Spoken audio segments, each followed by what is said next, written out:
آیا تا به حال اتفاقهای عجیبی که تو قبر پیامبر اکرم صلی الله علیه و سلم افتاده رو شنیدین؟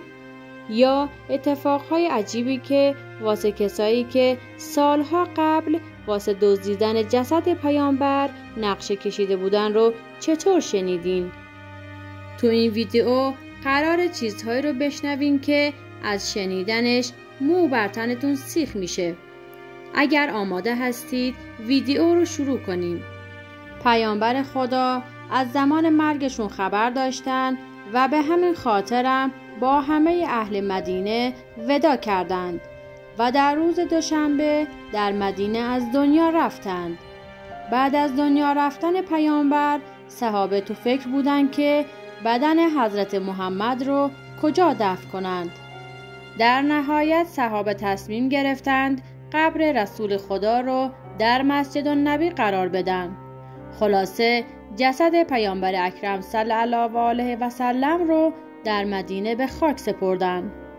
ماجرا از اینجا شروع میشه که یکی از خادمان حرم پیامبر از روی کنجکاوی و به خاطر دیدن چهره پیامبر اسلام تصمیم گرفته تا قبر پیامبر خدا حضرت محمد صلی الله علیه و سلم رو باز کنه و از پیکر مبارک ایشون فیلم بگیره. اما اتفاقی که برای اون میفته و اون با چشم خودش میبینه یک معجزه بزرگه. این اتفاق در قلب مسجد النبی در مدینه منوره افتاده، همون جایی که بهترین خلایق خدا آرام گرفته. ماجرا از خانه به نام محمد ابن یزید که سالها در مسجد النبی کار میکرد و اونجا رو نظافت میکرد شروع میشه.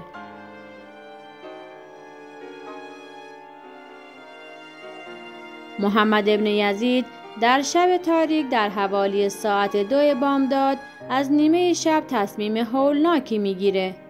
اون تصمیم میگیره که هیچ کس جرأت انجام اون رو نداشت و میخواست مخفیانه و به دور از چشم همه قبر پیامبر رو باز کنه، ولی هدف اون فقط باز کردن قبر تنها نبود و قصد داشت پیکر مبارک حضرت محمد رو ببینه تا از اون فیلم و عکس بگیره و با انتشار اون در فضای مجازی هم اسمی در کنه و هم معجزه اسلام و هم پیامبر رو نشون بده.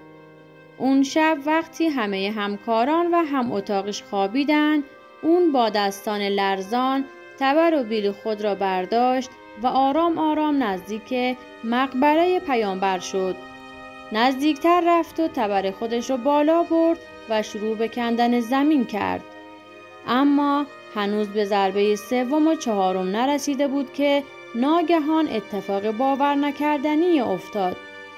احساس سرگیجگی بسیار شدیدی کرد، انگار که کل زمین به دورش میچرخیدن و در یک لحظه بیهوش شد و بیجان روی زمین افتاد. انگار که یه نیروی نامرئی از آسمان نازل شده بود و جلوی اون رو گرفت.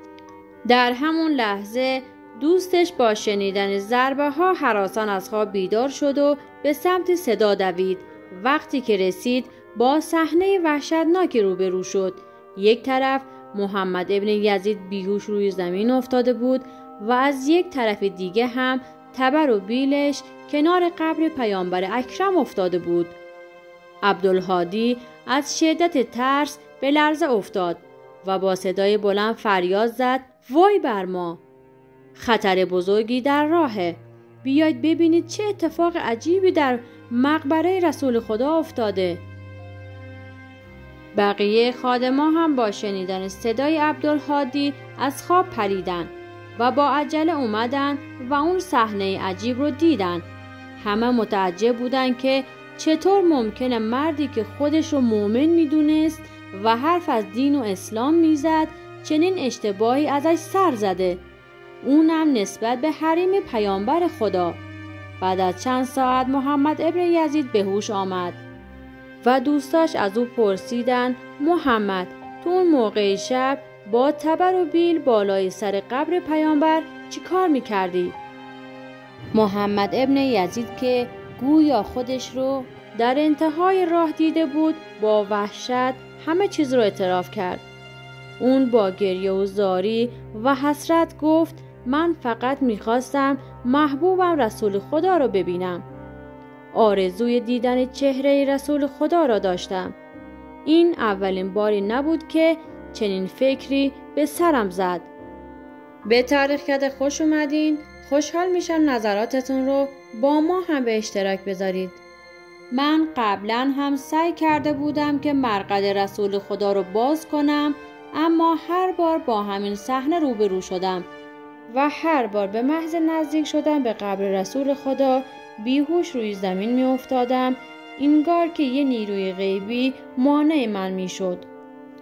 دوستاش به او گفتن چطور جرأت کردی که قبر رسول خدا رو باز کنی؟ آیا نمیدونی که مرتکب گناه بسیار بزرگی شدی؟ آیا نمیدونی مرده حرمت داره؟ چه برسه به باز کردن مقبره پیامبر خدا؟ اگر یک بار دیگه همچین اشتباهی رو بکنی، ما اولین کسانی هستیم که تو رو لو میدیم. اینو فراموش نکن. تو تنها کسی نبودی که سعی داشتی قبر رسول خدا رو باز کنی. حتی در طول تاریخ هم کسانی بودن که میخواستن قبر رسول خدا رو باز کنن. در سال 557 هجری در زمان سلطان نورالدین محمود زنگی این داستان یکی از عجیبترین حکایت ثبت شده در تاریخه. داستان از این قراره که 2 نفر از سوی پاپ مأمور میشن تا وارد این گنبد بشن و جسد رسول خدا رو بدزدن و با خودشون به روم ببرن.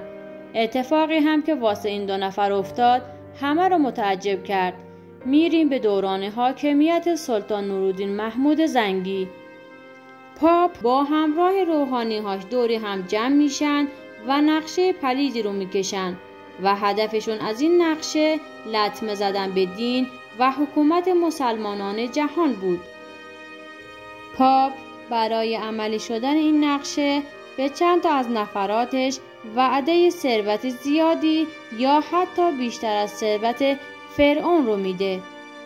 گفت اگر جسد محمد رو بیارین با حضرت عیسی محشور میشین و از طرفی هم اسمتون در تاریخ ثبت میشه و پول خوبی هم گیرتون میاد.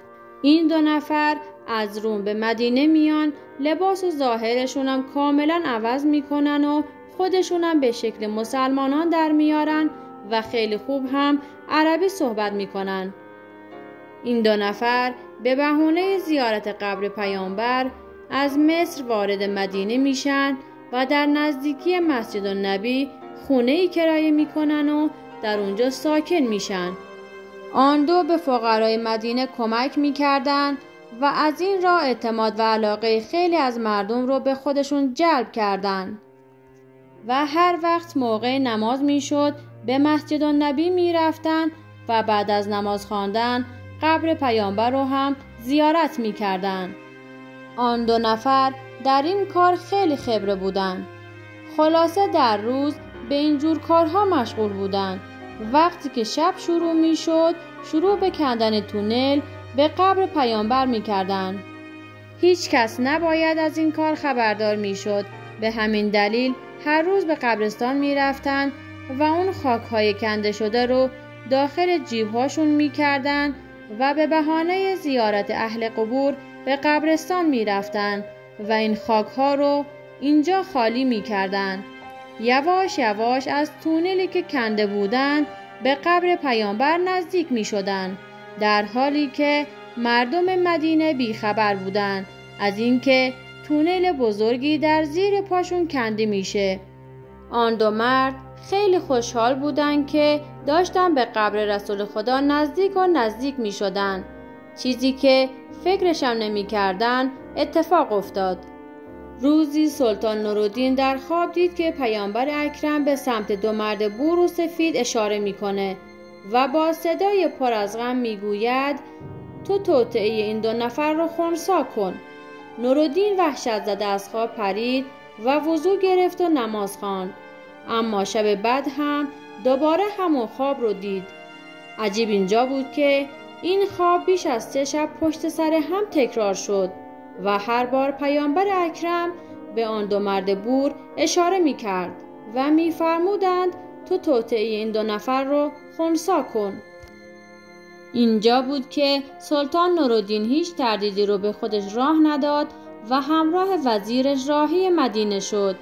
وقتی رسید به مردم اعلام کرد که اومده به زیارت پیامبر بره و صدقات رو میان مردم تقسیم کنه. اون مردم مدینه رو برای گرفتن صدقه دور هم جمع کرد و شروع کرد با دقت به چهره هاشون نگاه کردن. یکی یکی نگاه می کرد تا اون دو مرد بور رو پیدا کنه، اما هرچی که گذشت نشون از اون دو مرد پیدا نکرد. پرسید آیا کسی هنوز مونده که نیومده باشه؟ مردم گفتن بله، دو مرد اندلوسی هستن که هرگز صدقه نمیگیرن. سلطان خیلی خوشحال شد و دستور داد که خونه اون دو مرد غریبه رو نشون بدن. وقتی سلطان وارد خونه اون دو مرد شد، دید خونه اون دو نفر درست چسبیده به حرم شریف پیامبر خدا. سلطان اون خونه رو با دقت بررسی کرد و متوجه شد کف اتاق رو با حصیر و علف پوشاندن.